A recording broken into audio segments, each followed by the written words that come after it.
Halo teman-teman, sahabat Freon Blog Official. Nah, hari ini kita bikin kontennya yang ringan-ringan aja, masih seputaran ya AC-AC rumah split wall ya. Ada beberapa mungkin kalau masang AC itu ductip yang di sini itu di ductipnya sampai kenceng banget. Nah, jadi di sini saya sedikit informasi, jadi berbagi aja. Nah, untuk teman-teman kalau ada pipa, contohnya seperti ini. Teman-teman ada pipa bawaan pabrikan ataupun kita unboxing AC bawaan toko, ininya kalau teman-teman masang itu nggak perlu diductip menggunakan ductip lem yang sampai kenceng banget. Nah, contohnya ini ya, ini ada beberapa, ini salah satu contoh. Jadi AC ini habis dicuci itu selalu netes air, freonnya nggak ada bocor, nggak ada kekurangan freon, nggak ada nge-freeze, AC-nya bersih gitu.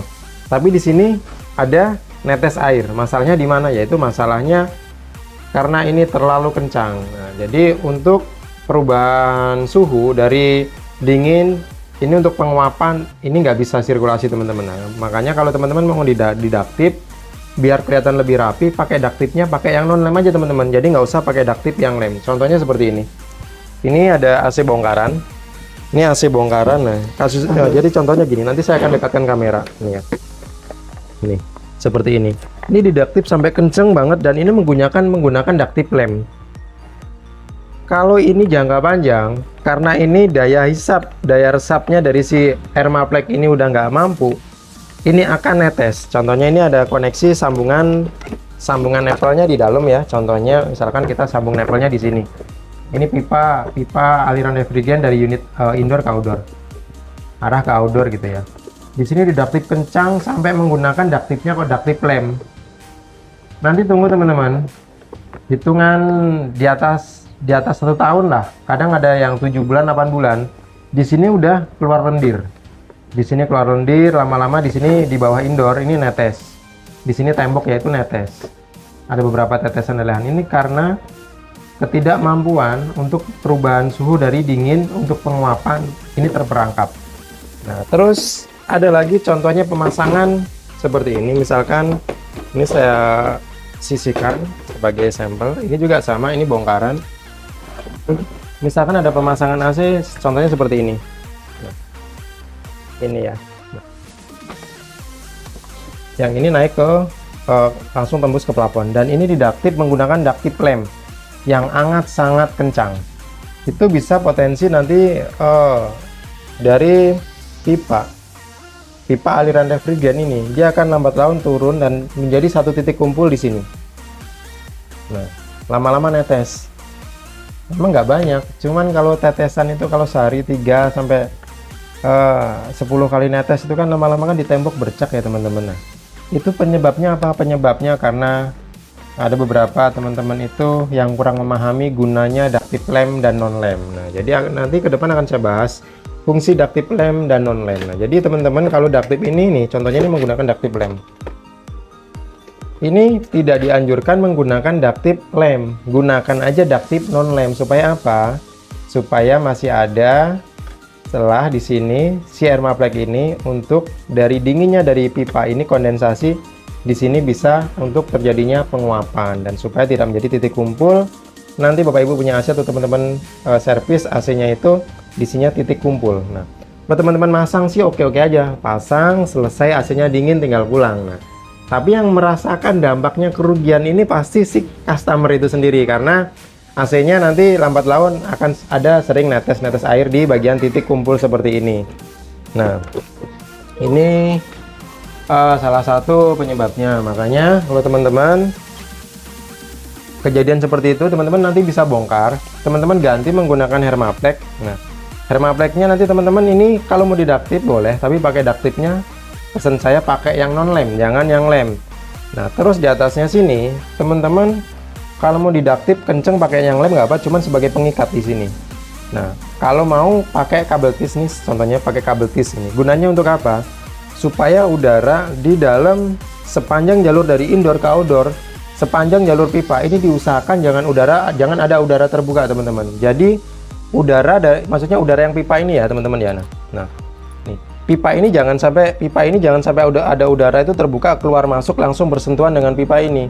Kalau terjadi perubahan langsung bersentuhan dengan pipa ini, pipanya nanti lambat laun dia ada teman-teman perhatikan pipa AC kok ada menguning, ada semacam kayak karatan, warnanya warna-warna hijau. Itu timbulnya dari mana? Itu timbulnya karena pipa ini kondisinya terbuka, langsung terkena udara terbuka, dan itu ada beberapa udara yang itu mengandung uap kadar garam, zat kimia, itu mengakibatkan penipisan dan pengikisan di pipa refrigeran sepanjang jalur pipa itu. Makanya kalau teman-teman perhatikan kayak pipa-pipa kayak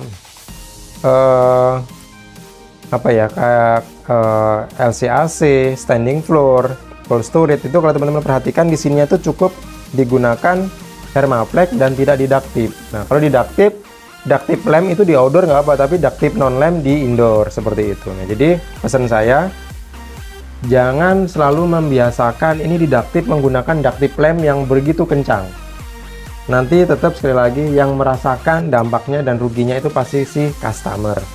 Itu untuk bagian installer pemasang AC baru, wah satset cepet, AC-nya berapa unit terpasang, sehari bisa 5 unit, wah bagus. Nah, tapi caranya kadang ada beberapa yang salah. Ini didaktif menggunakan ductile lamp seperti itu, dan usahakan saat menyambung dari koneksi pipa di indoor ini dengan pipa refrigeran, di sini nanti saat sambungan teman-teman pastikan tidak ada celah udara keluar masuk ataupun ada celah terbuka. Nah, jadi misalkan Hermaplex dari indoor dan ketemu dari Hermaplex yang untuk jalur ke outdoor, itu jadiin satu terus dibalut, jangan sampai terbuka terkena udara. Nah, nanti lambat laun itu ada namanya nanti kondensasi. Yang pertama kondensasi, yang kedua nanti ada korosi di sepanjang jalur pipa. Tidak secara langsung, nah tapi nanti akan terakumulasi, lambat laun nanti pipa ini lama-lama menipis seperti itu. Makanya pesan saya di sini di ujungnya di kabel tis yang kencang supaya tidak ada udara. Sekalipun ada udara itu minim teman-teman. Nah, tapi semakin rapat ini semakin kencang itu semakin bagus. Jadi dingin daripada pipa refrigeran dari outdoor sampai ke distribusi ke penyampaian di indoor ini, hasilnya itu temperaturnya tetap konsisten. Jadi tidak ada terjadi penguapan di sepanjang jalur karena Hermaplex-nya ini sobek ataupun terbuka seperti itu. Untuk mempengaruhi dingin pasti mempengaruhi ya teman-teman ya, seperti itu. Nah, jadi sebagai sampel, sebagai contoh, ini saya bagikan ke teman-teman karena banyak kasus di lapangan itu AC habis dicuci tetap masih netes. Itu masalahnya salah satunya ketidakmampuan daya resap si Hermaplex ini sudah ketemu titik jenuhnya teman-teman. Jadi di sini Hermaplex ini karena didaktif begitu kencang ya, jadi Hermaplex ini tidak bisa dan namanya terjadi penguapan, perubahan suhu dari dingin ke temperatur yang lebih tinggi seperti itu. Di sini kan ada pipanya, pipa dingin terus teman-teman ya, pipa dingin. Nah, pastikan sepanjang jalur instalasi di sini tidak ada sobek Hermaplex-nya seperti itu, diusahakan seperti itu.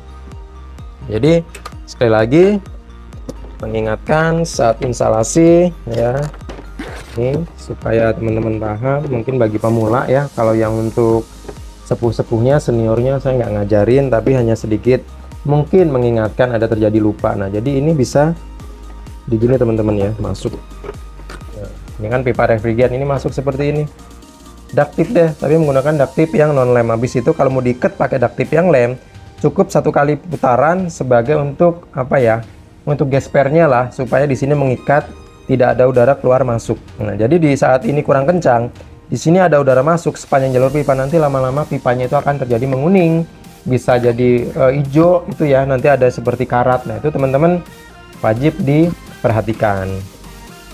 Yuk saya kasih lihat dekat. Nah, jadi cukup teman-teman menggunakan Hermaplex seperti ini. Ini Hermaplex-nya kalau mau maksudnya diseset, yang penting di sini lemnya ini kuat ya teman-teman, supaya tidak ada udara bisa keluar masuk dari udara luar langsung bersentuhan dengan pipa. Nah, teman-teman perhatikan yang saya maksud, pipa itu lambat laun menguning ataupun ada rubah warna hijau seperti ini. Nah, ini ya. Ini karena pipa ini bersentuhan langsung terhadap udara terbuka. Jadi ini menyebabkan nanti lambat laun ini akan terjadi penipisan dari luar. Seperti itu. Nah, jadi tidak disarankan menggunakan duct yang sangat kencang seperti ini. Nah, sangat kencang seperti ini sebagai sampel ya teman-teman. Nah, ini kalau kita bikin sambungan nempel di belakang unit, lama-lama di sini nanti akan kondensasi, lumutan. Nah, habis dicuci AC-nya tetap masih ada netes. Nah, karena ketidakmampuan Hermaplex untuk layer sub serta penguapan. Jadi cukup paham ya teman-teman ya. Semoga bermanfaat. Salam sehat, salam freon balap.